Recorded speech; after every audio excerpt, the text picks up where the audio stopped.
सुप्रभात। एकांत मौन साधना, यह हमारी आज की आध्यात्मिक चर्चा का विषय। एकांत मौन साधना। एकांत में रहकर या मौन रखकर मनुष्य यदि इस साधना में मन लगा सके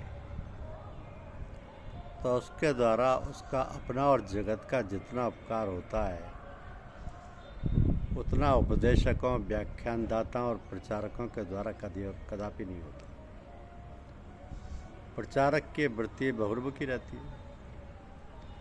उसमें यदि पहले की कुछ शक्ति संग्रहित भी होती है तो वह प्रचार के क्षेत्र में बाहर निकल कर समाप्त हो जाती है। नई शक्ति का संग्रह होता नहीं और फिर प्रचार का काम पल्ले बन जाने से पूंजी समाप्त हो जाने पर उसे दंभ करना पड़ता है। इसलिए भी एकांत में रहकर मौन साधना करना उत्तम। दूसरा, एक महात्मा यदि परम सिद्ध और शक्ति संपन्न हो तो वह कहीं एकांत में मौन रहकर भी अपनी शक्ति भंडार में से नित्य निरंतर अपने आप जगत को जितना देते हैं, वह जितना विश्व का महान कल्याण करते हैं, उतना कोई भी बाह्य समर्थ तथा सच्चा प्रचारक भी नहीं कर सकता। कहा है कि गुरोस्तु मौनम व्याख्यानम शिष्यास्तु छिन्न संशया। चित्रकूट में बड़े भैया को मनाने गए भरत जी श्री राम के चरणों में बंधन करके बोले कि मेरे प्राण टिकाने के लिए मुझको कोई आधार दीजिए। पादुके देहि राजेंद्र राज्याय तब पूजते तयो सेवाम करो में वे यावदा गमनम तब। भरत जी की निष्ठा थी, अपने मालिक को मुझे परिश्रम देना ही नहीं। प्रेम का लक्षण है। प्रेम में प्रियतम का सुख का ही विचार होता है। काम और प्रेम इन दोनों का आकार थोड़ा समान है, परंतु तत्व से इन दोनों में बहुत अंतर है। सुख को स्वयं की तरफ खींच लेना इसको काम कहते हैं और सुख प्रियतम को अर्पण कर लेना इसको प्रेम कहते हैं। भरत जी तो प्रेम की मूर्ति हैं। भरत जी को कोई सुख भोगने की इच्छा ही नहीं। भरत जी की तो इतनी इच्छा है कि श्री राम जी आनंद में विराजें। तो श्री राम वियोग में भरत जी को अतिशय दुख है, परंतु भरत जी की भावना है मैं दुख सहन करूँगा, मेरे राम जी आनंद में विराजें।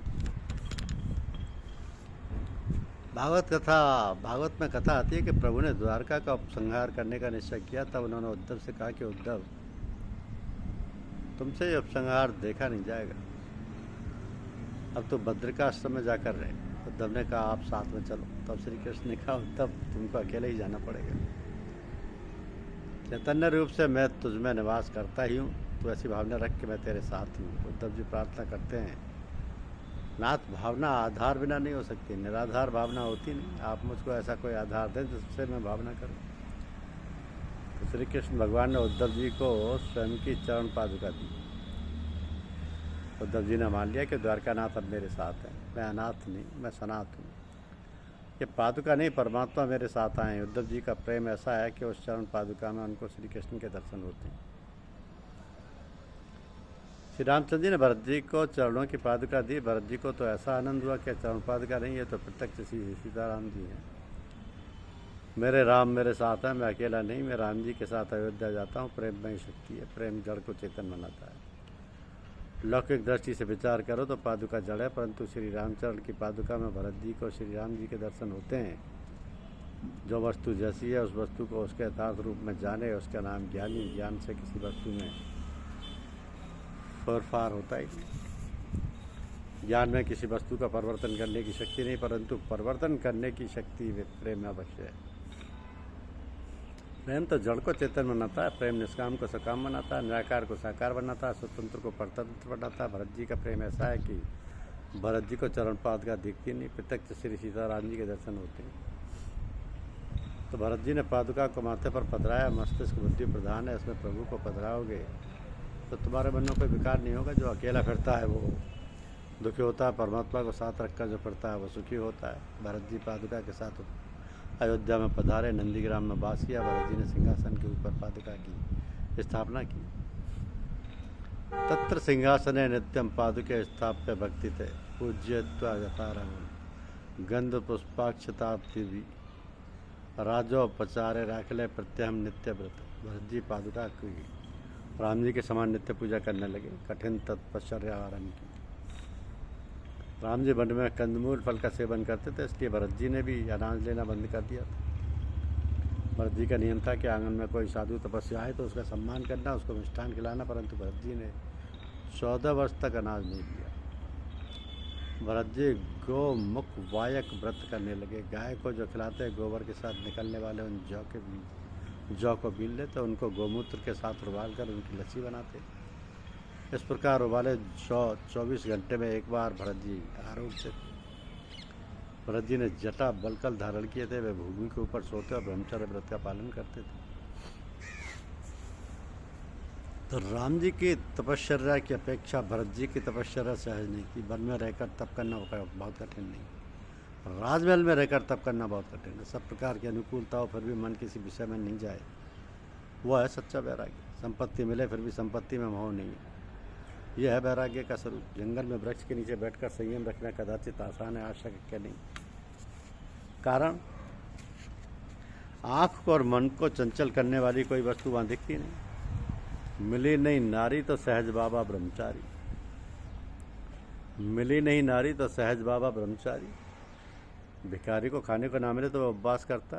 भिखारी एकादशी करे, उसको कोई विशेष अर्थ नहीं, इसके पास में कुछ नहीं, उसको कुछ मिला नहीं, इसी से उपवास करता। सब कुछ होने पर भी मन किसी विषय में ना जाए, उसका उपवास ब्रह्मचर्य के बराबर है। भरत जी का वैराग्य दिव्य था, उनकी तपश्चर्या अलौकिक थी। राजकार्याणि सर्वाणि यावंती पृथ्वी तले तानि पादुक्यो सम्य निवेद्यते राघवे। समस्त राजकार्य पादुका को निवेदन करके करते थे। भरत जी का कोई भी काम पादुका की आज्ञा के बिना नहीं करते थे। तुमसे बने तो तुम भी ऐसा नियम लो, अपने ठाकुर जी से कहकर प्रत्येक काम करो। जब तुम बाहर जाओ तो घर के ठाकुर जी को वंदन करके जाओ। कोई भी काम करना हो तो वह भगवान से कहकर करोगे तो किसी भी दिन दुखी नहीं होगी। कोई भी समस्या आने पर किसी जीव की सलाह लो, वह जीव वो ठीक है, परंतु भगवान की सलाह लो जाती उत्तम है। सलाह ठाकुर जी की लेनी, जीव की सलाह अधिकांश भाग में राग द्वेष वाली होती है।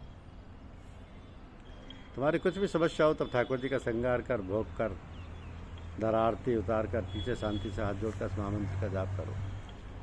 कार्पण्य 265 स्वभाव है पृच्छामी त्वा धर्म समूह देवता।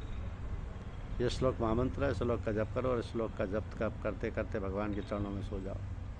भगवान स्वप्न में मार्गदर्शन देंगे। परमात्मा को साथ कर किया हुआ व्यवहार सुख में होता है।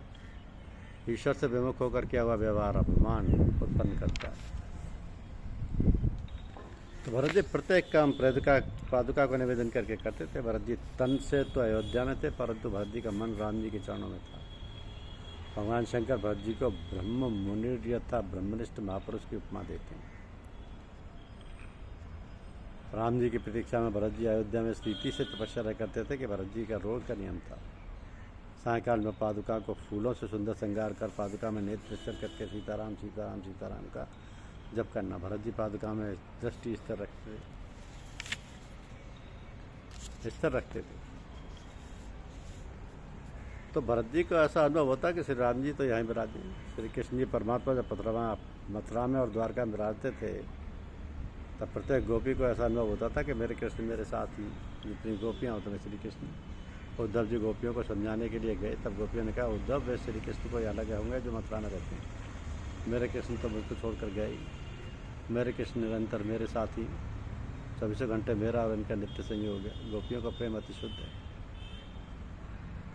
मनुष्य पैसे के लिए आकांक्षा करता है, परमात्मा के लिए क्या करता है? मनुष्य को पैसे जितनी भी परमात्मा की आवश्यकता प्रतीत नहीं होती। लोग कहते हैं कि भगवान के दर्शन हमको नहीं होते। भगवान के दर्शन तुमको किस रीति से हो?